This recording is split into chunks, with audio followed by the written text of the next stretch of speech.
25% tariffs on India for buying Russian oil, I would imagine that there is a path to take them off. Bharat पर 25% tariff हटने के संकेत मिल रहे हैं। Scott Bessent ने उन्होंने कहा जनाब कि हम 25% टैरिफ जो है वो इंडिया के ऊपर रिमूव कर सकते हैं क्योंकि हमें जो डिजायर्ड रिजल्ट थे वो मिल गए हैं। Well, this is a developing story concerning the India and US trade talks. US Treasury Secretary Scott Bessent has hinted that Washington may be ready to roll back tariffs on New Delhi. इन्होंने जब से change किया है UAE के बजाय Saudi अरब के साथ खड़े हैं, तो यूएई कहता है जी अब हम इंटरेस्टेड नहीं है इस्लामाबाद एयरपोर्ट को आउटसोर्स करने में। पाकिस्तान चीन के खिलाफ जाके अमेरिकी इत्तेहाद में चला गया, चीन से हालात खराब। पाकिस्तान के हमसाया मुल्क अफगानिस्तान से हालात खराब हैं। ये कहते थे जी कि इंडिया के साथ भी हम ताल्लुकात ठीक करना चाहते हैं, लेकिन इमरान खान ने मोदी को हिटलर क्या क्या क्या ताल्लुकात खराब किए हैं, लेकिन अभी तक हमारे इंडिया से ताल्लुकात खराब है। ठीक है, अब सूरत हाल देख लें कि यूएई के साथ हालात भी खराब है।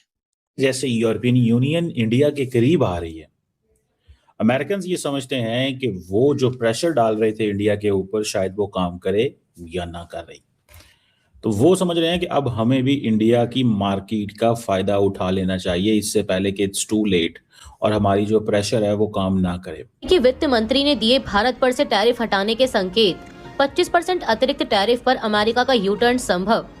अमेरिकी वित्त मंत्री स्कॉट बेसेंट ने कहा है कि रूस से तेल खरीदने के कारण भारत पर लगाए गए 25% टैरिफ को हटाने का रास्ता निकाला जा सकता है। लोग जो हैं वो अमेरिका के करीब आ गए और आप लोगों ने वो जगह पाकिस्तान से छीन ली, लेकिन आपके अमेरिका के साथ करीब आने की कुछ और लॉजिक्स हैं, पाकिस्तान की कुछ और लॉजिक्स हैं, कुछ और डायनामिक्स हैं, ये भी एक रियलिटी है। खासा जवाब इन्हें दे दिया। जब पाकिस्तान ने पूछा कि आपको एंटिटी कंफर्म करें, कौन चलाएगा, क्या होगा, तो उन्होंने कहा जी हम इंटरेस्टेड नहीं हैं, आप कर लें जो करना है आप। नमस्कार दोस्तों, जय हिंद। यूरोप के भारत की तरफ झुकते देख अब यूएस के भी बोल बदलने लगे हैं। अब यूएस भी संकेत दे रहा है कि भारत पर लगाए 25% टैरिफ यूएस हटा सकता है, जिसे सुनने के बाद पाकिस्तान को बहुत बड़ा झटका लगा है। दरअसल अमेरिका के ट्रेजरी सेक्रेटरी स्कॉट बेसेंट ने रूस से तेल खरीदने पर भारत पर लगाए 25% टैरिफ हटाने के संकेत दिए हैं। बेसेंट ने भारत पर लगाए 25% अमेरिकी टैरिफ को बड़ी कामयाबी बताया है। उन्होंने कहा है कि अमेरिकी टैरिफ की वजह से भारत ने रूसी तेल खरीदने में बड़ी कमी की है, जिससे टैरिफ हटने का रास्ता बनता दिख रहा है। हालांकि रिपोर्ट से पता चलता है कि नवंबर महीने में भारत ने रूसी तेल की खरीदारी बढ़ा दी थी। अमेरिका ने भारतीय उत्पादों पर 50% टैरिफ लगा रखा है, जिसमें से 25% टैरिफ रूसी तेल के आयात को लेकर है। दावोस में वर्ल्ड इकोनॉमिक फोरम में बेसेंट की टिप्पणी एक रणनीतिक बदलाव की ओर इशारा करती है, क्योंकि भारत और ईयू के बीच दुनिया का सबसे बड़ा व्यापार समझौता होने वाला है और ये अमेरिका के लिए दोहरा झटका माना जा रहा है, क्योंकि अमेरिका भारत से ट्रेड डील अभी तक नहीं कर पाया है।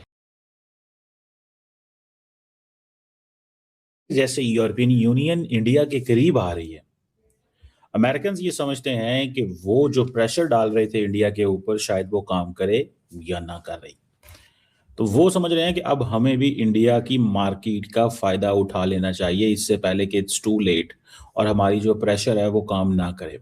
ऐसे लगता है मुझे। मोस्ट इंपॉर्टेंट का treasury secretary of the United states, उन्होंने क्या फरमाया, स्कॉट बेसेंट ने उन्होंने कहा जनाब कि हम 25% टैरिफ जो है वो इंडिया के ऊपर रिमूव कर सकते हैं क्योंकि हमें जो डिजायर्ड रिजल्ट थे वो मिल गए हैं। एक बात हो गई। दूसरी बात ये हो गई, वो कह रहे हैं कि हमें जो पेट्रोलियम प्राइसेस जी हैं उनको भी मेंटेन करना था। रशिया की भी इकोनॉमी टाइट करनी थी। रशिया के साथ इकोनॉमिक उसको इंसेंटिव कम जाएंगे तो वो टेबल पे हमारे साथ बैठ के मामला ठीक करेगा। देख लें, sometime nations become too big, countries इतने बड़े हो जाते हैं, उनकी मार्केट्स इतनी इंपॉर्टेंट हो जाती है कि इट्स टू डिफिकल्ट चीज़ें मैनेज करना। चीज़ों को मैनेज करना बहुत मुश्किल हो जाता है और ये चीज़ है इंडिया को उनके लिए मैनेज करना बहुत ज़्यादा मुश्किल हो गया हुआ है। बिकॉज इंडिया बड़ी मार्केट है, इंडिया के साथ ताल्लुक़ हैं, इंडिया के साथ चीज़ें हैं, कैसे ये सब कुछ किया जाए। तो ये जो प्यूनिटिव टैरिफ हैं, ये प्यूनिटिव ड्यूटीज़ जो हैं, ये दे आर देयर। अब देखें 2025 के अंदर अमेरिका ने 25% जो टैरिफ लगाए कि जी ट्रेड इम्बैलेंस है, 50% की ये 25% पेनल्टी है, 25% रेसिप्रोकल है। ये पेनल्टी एंड रेसिप्रोकल वो इसलिए कहते हैं, पेनल्टी कहते हैं कि जी फलां चीज़ की वजह से पेनल्टी है। रेसिप्रोकल ये है कि आपने हमारे ऊपर टैरिफ हाई किए हैं, हम भी आपके ऊपर कर रहे हैं। ठीक है ना जी। ये इंडिया और अमेरिका के ताल्लुकात में सबसे बड़ा प्रॉब्लम, या जिसे लफ्ज़ कहते बोलते हैं इरिटेंट, ये वो एक इरिटेंट था। तो इस चीज़ को भी समझना चाहिए। लेकिन एक जो कंप्लेन है वो भी थोड़ी देखनी चाहिए, जो अब इंडियंस के वो कर रहे हैं, अमेरिकन जो है ना वो कर रहे हैं कि यूरोपियंस ने क्या किया है। his goal. जो यूरोप ने पत्ता खेला है वो पत्ता थोड़ा सा तेज़ खेल गए हैं, और वो समझते हैं कि यार ये इन्होंने हमारे लिए मुश्किल पैदा कर दी है। सब ने, अमेरिका हमसे हर चीज़ छीन रहा है, हम अपनी जो इंडियन मंडी है उसको इग्नोर नहीं करेंगे, हम अपनी इंडियन मंडी इग्नोर नहीं करेंगे। अब देखिए ना, जिस बड़े पैमाने पे ईयू डेलीगेशन इंडिया आ रहा है, ठीक है जी, वो जो काजा क्लास हैं दिल्ली पहुंच गई हैं, और वो ये समझते हैं कि जनाब ये जो है that is going to be plus structure होगा। उस स्ट्रक्चर में यूरोप सारे बेनिफिट लेगा इंडियन मार्केट से, ठीक है जी, यूरोप बहुत बेनिफिट लेगा।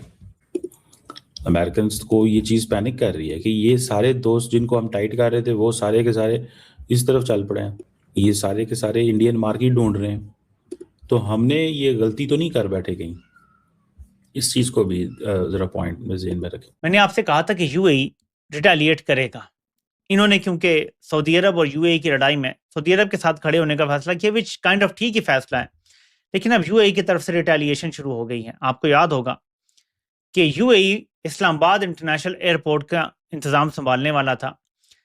अब यूएई ने क्या कहा है, UAE exits Islamabad airport outsourcing plan, Pakistan moves toward privatisation, government ends government to government process following delays in entity nomination by the UAE.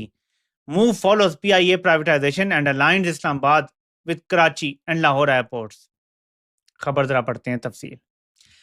Pakistan government has approved a proposal to place Islamabad International Airport on the active privatization list after shelving plans to outsource its management and operation to the United Arab Emirates, which indicated it was no longer interested in the process. UAE ने पाकिस्तान को कहा है कि हम अब इसमें किसी किस्म की दिलचस्पी नहीं रखते। क्या ये महज इत्तेफाक है कि ये इन्हें बताया गया है? इन्होंने जब से चेंज किया है यूएई के बजाय सऊदी अरब के साथ खड़े में, तो यूएई कहता है जी अब हम इंटरेस्टेड नहीं है इस्लामाबाद एयरपोर्ट को आउटसोर्स करने में। The decision follows repeated delays by the UAE in nominating an entity for the proposed government-to-government arrangement. Despite multiple requests from Pakistan, the UAE side did not share the name of a nominated operator, leading authorities to conclude that Abu Dhabi had lost interest. Sources said Pakistan issued a final call seeking clarity on the nomination. लेकिन उसके बावजूद UAE ने obviously कि इसका कोई response नहीं दिया। The UAE conveyed it was unable to confirm any entity and did not wish to proceed further. So ना उन्होंने एक रूखा सा जवाब इन्हें दे दिया। जब पाकिस्तान ने पूछा कि आपको एंटिटी कंफर्म करें, कौन चलाएगा, क्या होगा, तो उन्होंने कहा जी हम इंटरेस्टेड नहीं हैं, आप कर लें जो करना है आपने। ये तभी होता है जब ताल्लुकात में कुछ खटाई आ जाती है। तो ये कहते थे इमरान खान को कि इमरान खान तुमने दोस्त ममालिक से ताल्लुकात खराब कर दिए हैं। पाकिस्तान चीन के खिलाफ जाके अमरीकी इत्तेहाद में चला गया, चीन से हालात खराब। पाकिस्तान के हमसाया मुल्क अफगानिस्तान से हालात खराब हैं। ये कहते थे जी कि इंडिया के साथ भी हम ताल्लुकात ठीक करना चाहते हैं, लेकिन इमरान खान ने मोदी को हिटलर क्या क्या क्या ताल्लुकात खराब किए हैं, लेकिन अभी तक हमारे इंडिया से ताल्लुकात खराब है। ठीक है, अब सूरत हाल देख लें कि यूएई के साथ हालात भी खराब है। ये जो कहते थे हमें बैलेंस करना बहुत अच्छे से आता है, तो ये जो झूठी कहानियां हमें सुनाई गई कि इमरान खान ने पाकिस्तान का नुकसान कर दिया है, इमरान खान ने हमारे हालात ताल्लुकात खराब कर दिए दोस्त ममालिक से, ये भी झूठ था। दोस्त ममालिक से ताल्लुकात खराब करने वाली कंपनी थी और इसके जर्नैल थे जो जाके उन्हें बताते थे कि ये उम्मा का लीडर बनने के ख्वाब देख रहा है, ये पूरी उम्मा को लीड करना चाहता है, ये आपको पसे पुश डालना चाहता है, ये इतना मकबूल हो गया है कि आपकी आवाम भी इसके नारे लगाती हैं, विच वॉज ट्रू।